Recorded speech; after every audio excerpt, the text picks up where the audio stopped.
أعوذ بالله من الشيطان الرجيم. وما لهم ألا يعذبهم الله وهم يصدون عن المسجد الحرام وما كانوا أولياءه إن أولياؤه إلا المتقون ولكن أكثرهم لا يعلمون.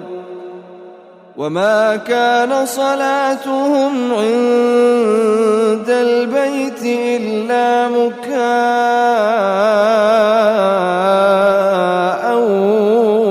وتصدية فذوقوا العذاب بما كنتم تكفرون. إن الذين كفروا ينفقون أموالهم ليصدوا عن سبيل الله فسينفقونها ثم تكون عليهم حسرة ثم يغلبون والذين كفروا إلى جهنم يحشرون ليميز الله الخبيث من الطيب ويجعل الخبيث بعضه على بعض فيركمه جميعا فيجعله في جهنم أولئك هم الخاسرون. قل للذين كفروا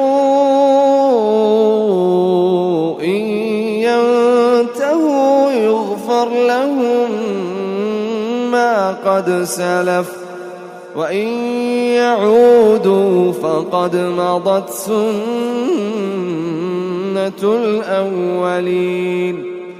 وقاتلوهم حتى لا تكون فتنة ويكون الدين كله لله فإن انتهوا فإن الله بما يعملون بصير.